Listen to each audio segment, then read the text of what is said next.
Yeah, later. Charlie, Mosi den, one onanado. One onanado, ewo Ghana hono, Mosi den, ma declare fasting.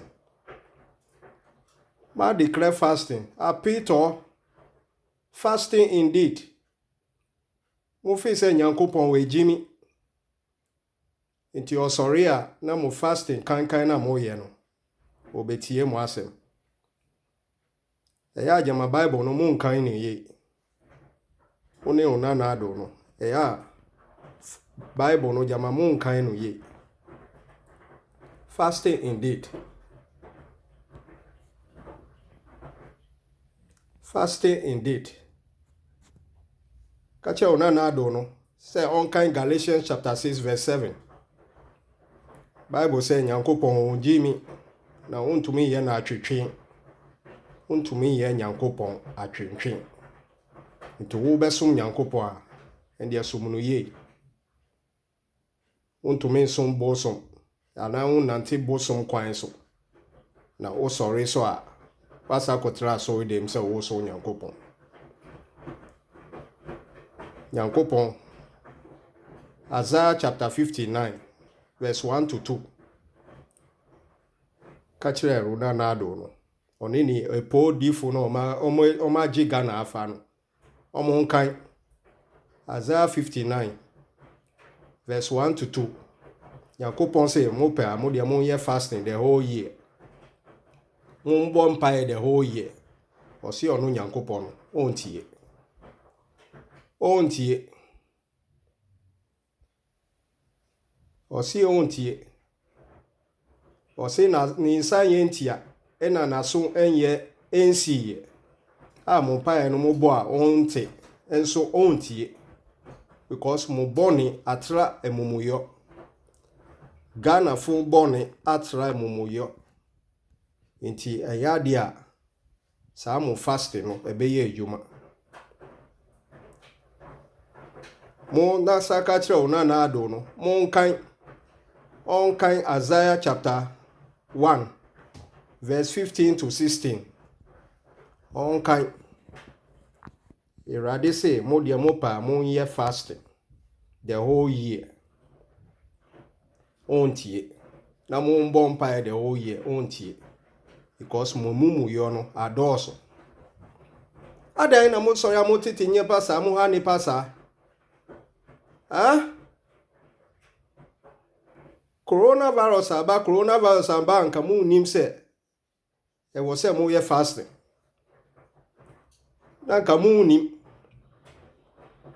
mo sorry a oman a Nyankopon di gold, diamond, oil, magnesium, bauxite, adom. Mo sorry a epo yembo amanfo epo yenwia oman ni musika ena akamu. Mo sorry a yembo amanfo epo yenwia oman ni musika eno na akamu. Ohini ti oman ni mu afra ni ho asante hene. Eni bieba a yewo 2020 nyansa onsia bi. Onene nkofo a omugu nase nyansa aba omunsia bi. Oma jiga na asase afa abomo so. Na asase baako omutumi ton ma nipa 20. Na ye masontwen. Ukoka so ana yase asoma amafo yembeku une oba. Eni biaba a yewo 2020 mu. Mo da so ate Ghana ho. Ese tradition. E follow tradition. Na ohini wuwa. Na makukum obiba innocent. Na modi na hye ni ohini adakem. Se onko sum nanamu. Obi ewu no na makukum obiba e di na hye ohini adakem. Jimie e na mugo so jimi wo Ghana ho. Na mo fe se Nyankopon no wada. Ana wejimi. Ana ni society ana na so esisi. Ana neni efra onhu ye ekoso oman ni mu. Oman a whole lawyer, a whole judges, bar of judges omupeni, attorney general etumi bejira ho. se obema ni obema enda obema mfa ni nyanko ba to na oba so entafre ni nyanko ba ase na nkola no na omo ye dia na aka atosin kakra penifon dia omo ya enye hwe jimie nyansa munsu bi ewo attorney general obi sa na so otumi ye as for aye as a leader onanti kwan paso na nkola enyi ba ebehwe no esua no jimie ene wo na adwem jimie eno sori obegina public kika obema enfa obema na oba enfa oba ti ebesu dan na nyankopɔ bufu emba o ma ne so nyankopɔ ensuma coronavirus emba o ma ne so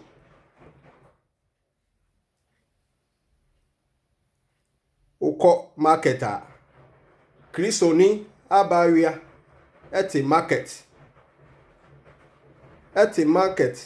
ena olonka a oditon gali ana esichile wa bo olonka na se ntu ukoto a na osisi wa bo olonka na se ena oditon ade o market esisi amafo no sori no asa kotena so de so obompai o so nyame fi se nyankopon no wejimi mu fi se wejimi ana mu betumi aye no asensin se na mu pe mu kan Galatians 6:7 mu kan mo Bible nyankopon si onjimi on eni fry ya ekosu ni ohun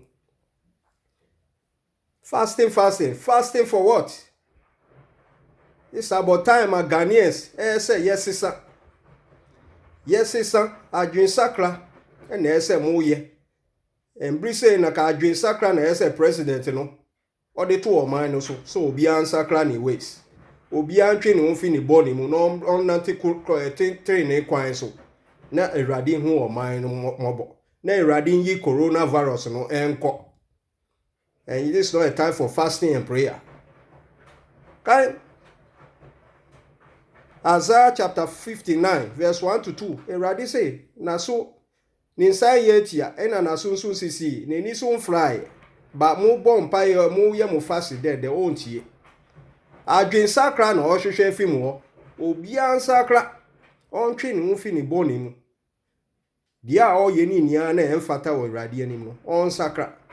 Enye sadia coronavirus no Africa na eba ba yire ewo Ghana o. Afri na eba ba yire kunkun nipa mo. Afri na eba ba yire mo. Itinanado Bible no meaning so uobia. Uobi dia ene bie. Jeremiah chapter 5 verse 1. Bie. Awurade soma Jeremiah say onkohwe the whole of Israel. Onko Jerusalem onkohwe say obenya nipa train e ba kokra wo a.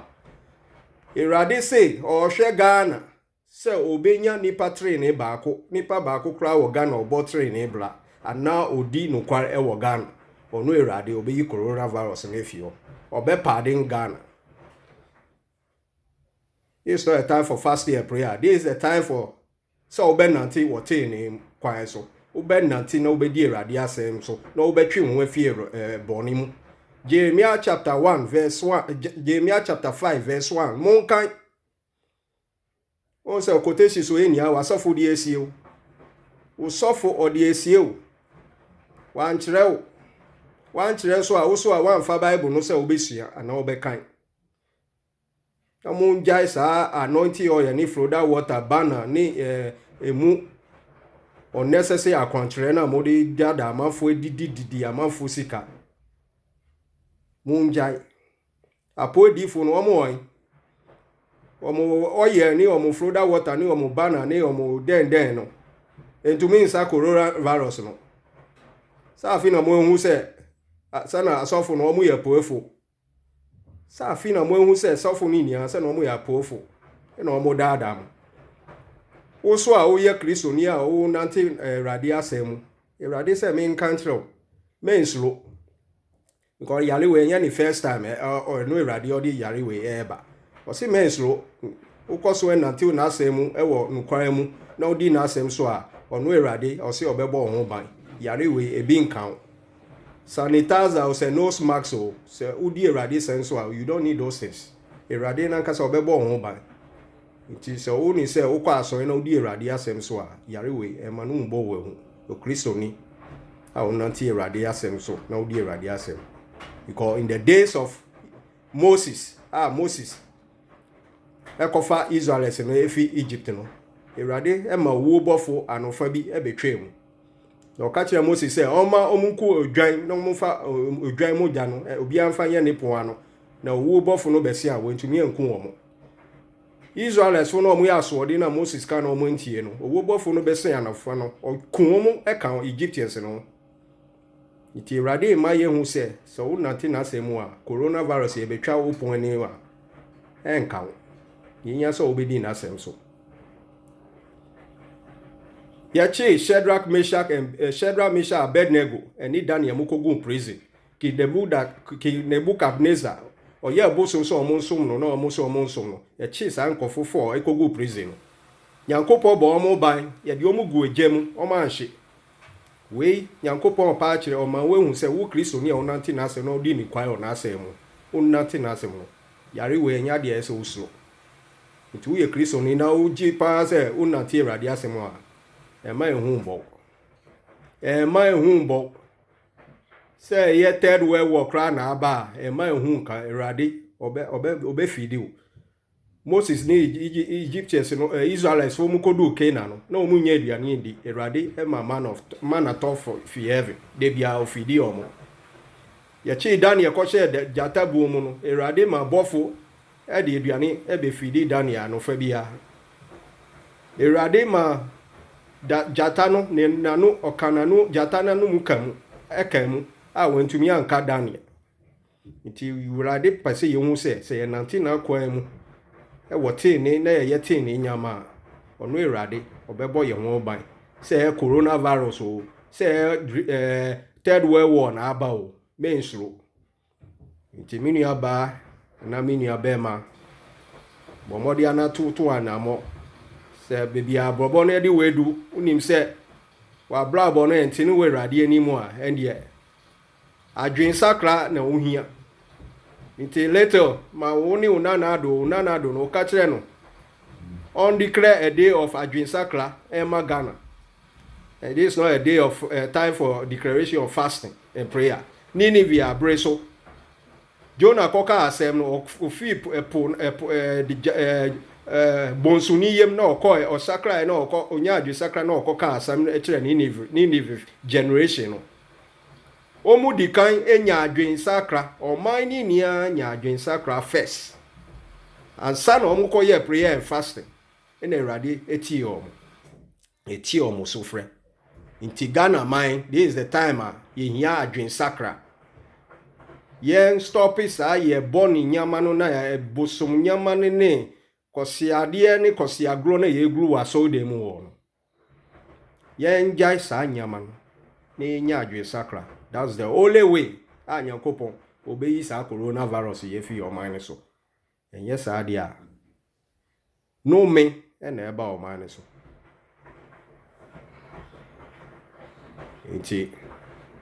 The word to the wise. The wise man react. Ba okosia ojimie otonofo a obetre mu a till da bone no beba. Da bone beba nti moma yensesa ya blabo yen nante Awurade kwan so na yen di no kware yen nante wote ne mu yes ade Awurade bufu the more is coming